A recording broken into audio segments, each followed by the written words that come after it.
이 시간 우리들에게 주시는 하나님의 말씀은 요한복음 6장 60절에서 71절까지의 말씀입니다.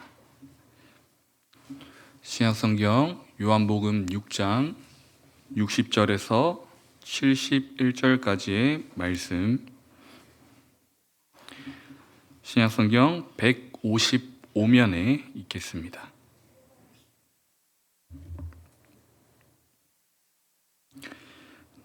그럼 저 여러분이 차례대로 교독해서 올려드리도록 하겠습니다. 제자 중 여럿이 듣고 말하되 이 말씀은 어렵도다 누가 들을 수 있느냐 한대.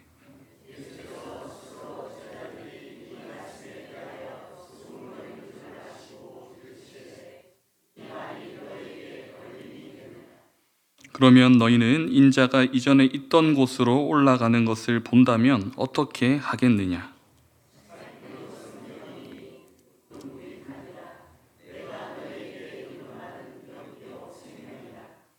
그러나 너희 중에 믿지 아니하는 자들이 있느니라 하시니, 이는 예수께서 믿지 아니하는 자들이 누구며 자기를 팔 자가 누구인지 처음부터 아심이러라.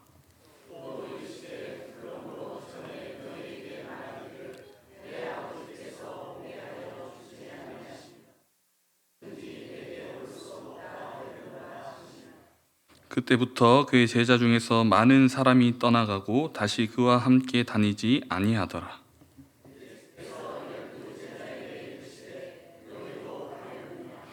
시몬 베드로가 대답하되 주여 영생의 말씀이 주께 있사오니 우리가 누구에게로 가오리이까?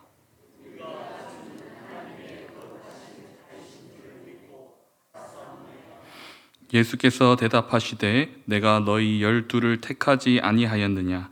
그러나 너희 중에 한 사람은 마귀니라 하시니, 이 말씀은 가롯 시몬의 아들 유다를 가리키심이라. 그는 12 중에 하나로 예수를 팔 자더라. 아멘. 여러분들은 혹시 누군가의 그 팬이 되어 보신 적이 있으십니까? 우리 교회 청년들을 포함한 이 교육 부서들을 보게 되면 야구, 축구 팬들이 꽤나 많습니다. 보통 야구나 축구 리그 경기나 컵 경기 등을 이렇게 보시게 되면 그 경기를 치를 때에 홈앤드 어웨이 방식으로 보통 치르게 됩니다. 이게 쉽게 말해서 자신들의 그 홈 구장에서 한번 경기를 치렀으면은 다른 팀의 그 구장에서도 경기를 하는 것입니다. 그런데 일반적인 팬들은 보통 지리적으로 가까운 이 홈 경기에만 직관을 자주 가게 됩니다. 하지만 리그의 반이 원정 경기다 보니까 가까운 원정 경기는 모르지만 먼 곳은 그냥 TV나 스마트폰으로 그렇게 관람하고는 합니다. 하지만 정말 열성적인 팬들은 그 먼 곳의 원정이라도 아랑곳하지 않고 원정 경기가 열리는 곳에 이 기차든 또 자동차든 타고 가서 상대편 응원팀이 가득한 그 어웨이 경기장에서 자신이 좋아하는 팀을 위해서 응원을 하는 것입니다. 오늘 예수님에게도 이와 못지않은 열렬한 팬들이 있었습니다. 예수님은 그 당시에 가장 유명한 사람이었죠. 예수님을 따르는 사람들은 예수님이 어디에 계실 것이라고 말씀해 주시지도 않았는데 함께 무리를 지어서 예수님을 찾아왔습니다. 오늘 또 예수님께서 자신들이 기대했던 그 장소에 이제 안 계시니까 배를 타고 가서 갈릴리 호수를 또 건너서 예수님을 찾으러 가버나움까지 그렇게 나아온 것이죠. 예수님은 그 당시에 인기 스타와도 또 같았었고 그를 따르는 사람들은 마치 광팬과도 같았습니다. 그런데 그러한 그들이 영원히 예수님을 따라다니지는 못했습니다. 오늘 본문 66절을 보게 되니까 그때부터 그의 제자 중에서 많은 사람이 예수님을 떠나고 다시 그와 함께 다니지 않았다라고 이렇게 되어 있습니다. 한동안 예수님을 정말 열렬하게 그렇게 따라다녔었고 성경도 그들을 예수님의 제자라고 이렇게 기록을 했지만 결국 그들은 예수님께 등을 돌리고 떠나버렸습니다. 그들은 이 진정한 예수님의 제자가 되지 못한 것이었죠. 그들은 제자처럼 보였지만 마치 펜과 같은 그냥 평범한 펜과 같은 그러한 사람들이었습니다. 예수님께서 원하시는 사람은 펜과 같이 자신을 응원하는 사람들이 아니라 온 몸과 마음을 다해서 따르는 제자들입니다. 예수님과 함께 경기할 선수를 원하시지 예수님께서 하신 일에 대해서 관람하면서 응원하다가 또 뭔가 내 형편에 맞지 않게 되면 돌아서는 그러한 그냥 평범한 펜과 같은 그러한 제자를 원하지는 않으신다는 것입니다. 오늘 말씀을 통해서 우리 안에 예수님을 제대로 따르지 못하게 하는 이 펜과 같은 성향은 무엇인가를 보고 진정한 제자의 모습이 무엇인지를 우리가 한번 살펴보도록 하겠습니다. 먼저 예수님의 제자가 되기 위해서는 예수님을 왜 따르느냐의 그 목적을 우리가 점검할 수 있어야 합니다.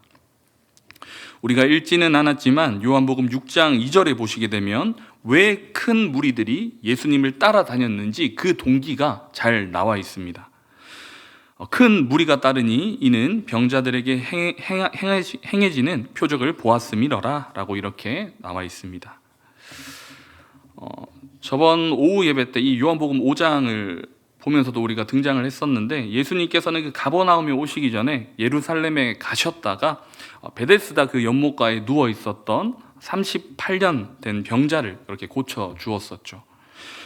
예루살렘에 있었던 많은 사람들이 예수님의 병 고치는 그 기적을 똑똑히 잘 보았었고 그들 중에서는 그것을 보고 예수님을 따라다니는 사람들이 생겨나게 되었습니다. 그리고 요한복음 6장 26절에 보시게 되면 예수님을 따르는 사람들의 그 또 다른 동기가 나오고 있습니다. 예수님께서 당신을 찾아 가버나움까지 온 무리들을 보면서 이렇게 말씀하십니다. 내가 진실로 진실로 너희에게 이르노니 너희가 나를 찾는 것은 표적을 본 까닭이 아니요 떡을 먹고 배부른 까닭이로다 라고 이렇게 되어 있습니다. 예수님께서 가버나움에 오시기 전날에 제자들과 함께 산에 오르시는데 예수님을 보고자 원하는 그 큰 무리가 예수님께로 그렇게 오는 것입니다. 그리고 예수님은 그 무리를 먹이시고자 보리떡 5개와 물고기 2마리를 가지시고 축복기도 하신 후에 음식들을 무리들에게 나누어 주셨었죠. 그 사람들이 5,000명쯤 되었는데 그들이 먹고 남은 조각을 거두고 보니 12바구니가 될 정도였습니다. 이러한 모습을 보고서 다음 날 예수님을 찾아서 이렇게 무리들이 다시금 모이게 된 것이죠. 이들을 향해서 예수님은 너희들이 온 것은 표적을 본 까닭이 아니라 떡을 먹고 배부른 까닭이다 라고 이렇게 말씀을 하시는 거죠. 예수님을 따르는 대부분의 사람들의 그 동기는 예수님께서 병을 고치시고 또 먹을 것을 공급해 주시는 그 예수님의 모습을 보고서 따랐었던 것입니다. 예수님을 따라다니면 병이 들어도 문제가 없는 것 같고 또 굶어도 문제가 없을 것 같아서 예수님을 그렇게 쫓아다녔던 것이죠.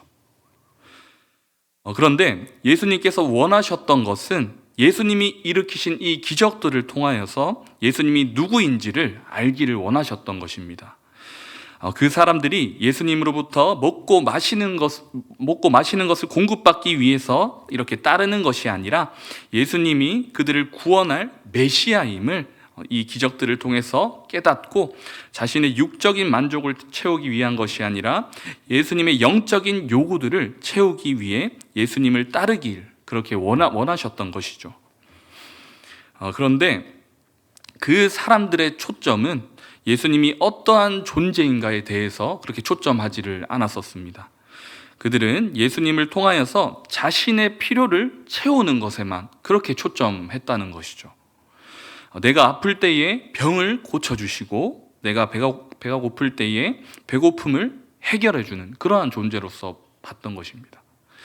그리고 내가 문제 있을 때에 그 문제를 해결해 주실 분, 그분을 그렇게 원했던 것이죠. 그러한 이들의 문제점은 예수님이 자신의 기대를 채워주지 못하면 어느 때든 떠나버린다는 것입니다. 그런데 예수님의 제자는 예수님을 통하여서 자신들의 세상적 필요와 기대를 만족시키고자 하는 사람들이 아닙니다. 도리어 예수님의 만족을 위해서 자신의 만족을 포기하는 사람들입니다. 예수님의 제자들의 그 목적은 예수님을 만족하기 위한 목적으로서 그렇게 살아가야 한다는 것이죠. 예수님께서 12제자를 부르실 때에 그들이 예수님을 따르게 된 동기는 그들의 세상적인 필요를 채우고 만족하기 위한 분으로 예수님을 따르지는 않았었습니다. 베드로를 비롯한 어부였던 그 제자들은 밤새 고기를 한 마리도 잡지 못했었죠. 그들을 향해서 그물이 찢어질 정도로 많은 고기를 잡게 하시는 그 기적을 경험했을 때에 그들은 예수님의 제자가 되기로 결심을 했었습니다. 왜냐하면 그 기적을 통하여서 예수님이 자신들을 구원할 메시아라는 그 표적을 그들이 보았기 때문입니다. 그때에 제자들은 예수님을 따르기 위해서 자신들이 가지고 있던 배와 그물들을 버리고 심지어는 자신들의 그 가족들도 뒤로 하고서 예수님을 따라가게 되었죠. 예수님의 제자들은 예수님을 따르기 위해서 자신의 것을 포기하는 사람들이지 채우는 사람이 아닌 것입니다. 예수님을 위해서 아프기도 하고 또 예수님을 따르기 위해서 배도 고플 각오가 되어 있는 사람이 예수님의 그 제자가 될 수 있다는 것입니다. 그렇지 않으면 우리는 예수님을 뜻에 맞지 않으면 나중에 버릴 수밖에 없다는 것이죠. 예수님은 자신을 따라다니는 그 제자라고 일컬어지는 무리들에게 이렇게 말씀하십니다. 여러분들이 떡을 먹고 배부른 까닭으로 나를 찾아왔는데 이제는 썩을 양식을 위하여 일하지 말고 영생하도록 있는 양식을 위하여 일하라. 그리고 이 양식을 내가 당신들에게 주겠다라고 그렇게 말씀을 하십니다. 그리고 본문 또 6장 51절에 보시게 되면 나는 하늘에서 내려온 살아있는 떡이라. 그리고 여러분들이 이 떡을 먹으면 영생을 합니다. 내가 줄 떡은 곧 세상의 생명을 위한 내 살이다 라고 이렇게 말씀을 합니다. 우리가 진정으로 영생을 얻는 것은 예수 그리스도를 하나님께서 보내신 생명의 떡으로서 믿고 그 살을 먹고 그 피를 마심에 있는 것입니다. 그리고 예수님을 먹고 마신다는 것은 그분의 말씀을 믿고 그 말씀대로 살아가는 것을 의미하는 것입니다. 예수님께서는 요한복음 4장에서 제자들이 예수님께 음식을 가지고 와서 드시라고 했을 때에 제자들에게 또 이렇게 말씀하십니다. 나에게는 너희가 알지 못하는 양식이 있다. 나의 양식은 나를 보내신 이의 뜻을 행하며 그의 일을 온전히 이루는 것이니라 라고 이렇게 말씀하십니다. 예수님의 양식은 하나님의 말씀대로 그렇게 행하며 그 뜻을 온전히 이루는 것이었습니다. 예수님을 믿는 성도들이 먹을 생명의 양식 또 영생의 양식도 마찬가지라는 겁니다. 우리를 또 부르셔서 세상에 보내시는 예수님을 믿고서 그 말씀대로 살아가고 그 뜻을 이루는 사람들인 것이죠. 하나님의 뜻이 아니라 내 뜻과 욕심을 따라서 살아가게 된다면 영생을 우리는 이룰 수가 없습니다. 우리가 예수님을 믿을 때에 우리가 일해야 하는 것은 육적인 양식이 아니라 영적인 양식을 먹기 위해서 더욱 힘쓸 수 있어야 합니다. 그렇지 않고 예수님을 믿는다고 하면서도 육신의 삶의 풍요에만 그렇게 간심하면서 살아간다고 한다면 예수님의 그 팬은 될 수가 있겠지만 진정한 예수님의 제자로서의 그 삶은 아닌 것입니다. 예수님께서는 당신을 따르는 그 무리들을 향해서 육이 아니라 영적인 것에 관심하며 예수님으로부터 영생의 길을 깨닫고 예수님을 따르기를 원하신다는 것입니다. 그런데 예수님의 말씀을 듣고 많은 제자들이 어렵다라고 그렇게 말을 하는 것입니다. 그리고 누가 들을 수 있느냐라고 이렇게 반문을 하시는 그런 장면이 나오죠. 그들에게 영적인 생명에 대해서 말할 때에 그들이 그것을 어렵다고 말합니다. 예수님은 그들이 예수님의 말씀이 어려워서 누가 그 말씀을 알아듣겠느냐라며 수군거리는 것을 누구보다 잘 아셨습니다. 그러한 그들에게 예수님은 반문하십니다. 이 말이 너희들에게 걸림돌이 되느냐? 곧 이 말이 너희로 실족하게 하느냐라고 물으시는 것이죠. 예수님은 그들이 못 알아듣겠다고 수군거리는 이유가 무엇인지 잘 알고 계셨습니다. 예수님께서 그들에게 하신 영적인 말씀에 대해서 그들은 거부 반응을 일으켰던 것이죠. 그들이 생각하고 기대하는 예수님은 자신들의 그 육신의 질병을 고쳐주시고 또 굶주릴 때에 또 배고프신 그 분으로만 관심하고 있었는데, 예수님으로부터 영적인 양식을 먹고서 영생하라는 그 말이 그들 마음속에서 걸림돌이 그렇게 되었던 것이죠. 그들이 어렵다고 말하는 진짜 이유는 예수님이 설명하는 것이 어렵다거나 또 그들이 이해력이 부족해서가 아니었습니다.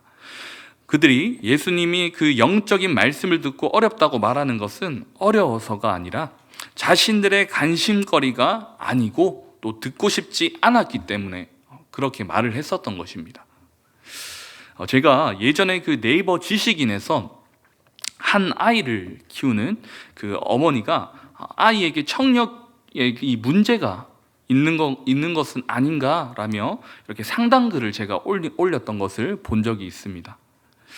문제의 아이는 어떨 때는 이 엄마의 말을 너무나도 잘 알아듣고 그렇게 행동을 하는데, 어떨 때에는 그 엄마가 말하는 것을 듣고도 제대로 반응을 하지 못한다는 것입니다. 그러니 그 아이에게 혹시 이 청각에 문제가 있는 것은 아닌가 라면서 이 지식인에다가 질문을 하는 그러한 내용이었습니다. 그런데 이게 그렇게 걱정할 문제가 아닐 수도 있다고 이렇게 말하면서 말하기를, 이 사람들에게는 자신들에게 불리한 상황에 대해서 못 들은 척해서 이것을 피하려고 하는 그 자기 방어적인 성향이 있다는 것입니다. 그래서 아이들에게 뭐 아이스크림 먹을래? 라고 이렇게 말하면 자신의 그 듣기 좋은 말에는 바로 네! 라고 이렇게 말을 하지만 어떠한 상황, 그러니까 힘든 상황이죠. 공부해라, 오락 그만해라 라고 이렇게 말에는 그들이 제대로 듣지 못하고 반응도 제대로 하지 못한다는 것이죠. 이는 이제 청력의 문제가 아니라 그것을 들으려고 하지 않는 그 마음에서 기인한 것입니다. 예수님을 따르는 팬과 같은 사람들은 자신들이 정해놓은 예수님에 대한 기대와 틀이 정해져 있는데, 그것을 넘어서는 영적인 말씀을 하시니까 이를 거부하는 마음들이 있었던 것이죠. 이해하지 못하는 것이 아니라 이해하려고 하지 않는 마음에 있었던 것입니다. 그래서 그들은 예수님의 말씀이 어렵다고 말하면서 예수님을 떠나서 예수님과 함께 다니지 않게 되었죠. 그런데 예수님을 따르던 유대 제자들과는 대조적으로 예수님의 말씀을 듣고 기뻐하며 영생의 축복을 받은 이들이 요한복음 4장에 또 나오게 됩니다. 그들이 바로 사마리아 사람들인데요. 예수님께서 사마리아 땅에 가셨을 때에 제자들은 음식을 구하러 사마리아 마을로 갔었고, 예수님은 우물가에 앉아 있으시다가 물을 기르러 온 이 한 여인을 만나서 대화를 하셨죠. 그때에 그 사마리아 여인이 예수님과의 대화를 통해서 예수님이 메시아인 것을 깨닫게 되었습니다. 그리고 그 소식을 자신의 그 마을 사람들에게 전할 때에 사람들이 동네에서 나와서 예수님께로 나옵니다. 그리고 예수님께서 자신의 마을에 유하실 것을 간청하고 사마리아 사람들은 예수님을 모시고 또 이틀 동안 예수님의 그 말씀을 듣습니다. 그리고 자신들에게 예수님을 소개한 사마리아 여인을 보고 하는 말이, 이제 우리가 믿는 것은 내 말로 인함이 아니니 이는 우리가 친히 듣고 그가 참으로 세상의 구주인 줄을 알미라 라고 이렇게 말합니다. 예수님께서 사마리아 마을에 들어가서 특별한 기적을 일으키시지도 않으셨습니다. 그들과 함께 있으시면서 예수님은 생명의 말씀을 양식으로 그들에게 전하셨고, 그들은 그 영의 양식인 그 말씀을 아멘으로서 그렇게 받아 먹었던 것입니다. 사마리아 사람들은 예수님께서 병을 고쳐주시고 굶주린 자신들을 먹여주셔서 예수님을 메시아로서 그렇게 믿은 것이 아니죠. 이틀 동안 그들은 자신의 육신이 아니라 영적인 삶에 관심하였고 예수님을 자신의 영의 양식으로서 그렇게 삼아왔던 것이었습니다. 유대 사람들은 사마리아 사람들을 부정하다고 그렇게 여기면서 사람 취급도 하지 않았지만 도리어 그 사람들이 하늘의 신령한 은혜를 사모하며 어떠한 기적이 아니라 예수님의 말씀을 듣고 믿음으로 영생의 복을 그들이 얻게 되었던 것입니다. 예수님께서 사람들에게 나타내신 것은 우리로 하여금 이 세상에 썩어질 양식을 위해서 살아가는 많은 사람들에게 또 영적인 일에 관심하며 하나님께서 준비하신 생명의 양식인 예수님을 믿고서 영생을 얻게 하기 위한 것입니다. 그러기에 예수님의 제자된 성도는 우리의 삶에 더욱더 이 육신적인 그 관심에 우리가 벗어버리고 영적인 일에 관심하며 주님의 뜻을 이루는 삶을 살아가고자 힘써야 할 줄로 믿습니다. 말씀을 마무리하겠습니다. 예수님의 그 영의 말씀을 거부하고 많은 제자들이 돌아갔었을 때에 예수님은 남아있는 12 제자들에게 이렇게 물으셨습니다. 너희도 가려느냐? 이때에 베드로가 참 멋진 대답을 했었죠. 주여, 영생의 말씀이 주께 있사오니 우리가 누구에게로 가오리이까? 우리가 주는 하나님의 그 거룩하신 자인 줄을 믿고 알았사옵나이다. 예수님의 12 제자들의 그 관심은 영생에 관한 것이었기에 예수님의 말씀이 그들에게는 다른 어느 곳에서도 얻지 못할 귀한 음식이었습니다. 그들은 예수님의 말씀이 자신의 마음에 거슬린다고 떠나지도 않았고 도리어 그 말씀에 자신들을 변화시키고자 그렇게 힘썼던 것입니다. 예수님이 이 땅에 계실 때에 예수님을 쫓아다니는 많은 팬들이 있었습니다. 그들은 예수님이 자신의 육적이고 세상적인 문제들을 해결해 주실 것임을 또 기대하면서 그렇게 따라다녔었던 사람들이죠.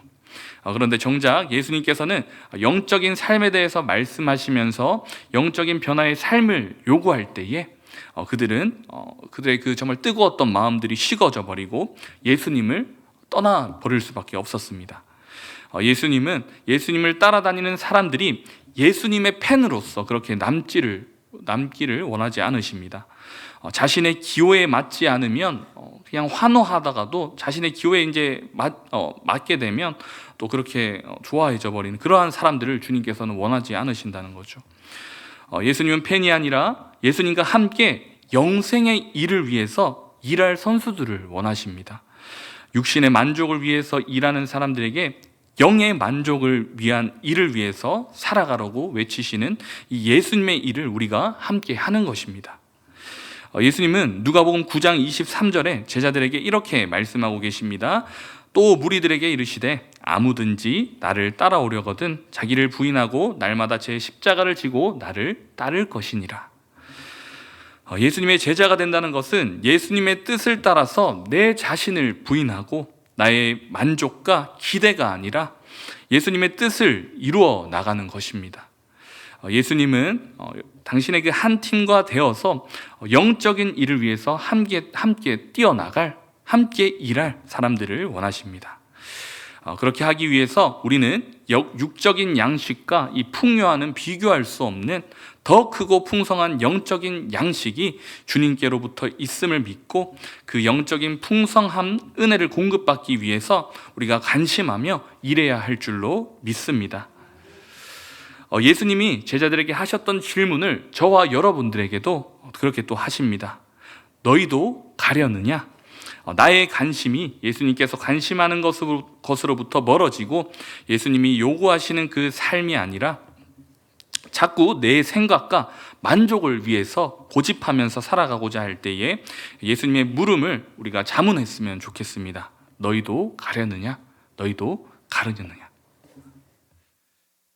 간절히 원하기는 예수 그리스도를 믿으시면서 우리의 그 펜과 같은 마음들을 이제 제하여 버리시고 예수님과 함께 영적인 일을 위해서 함께 뛰는 선수와 같은 그러한 제자의 삶을 살아갈 수 있기를 바랍니다.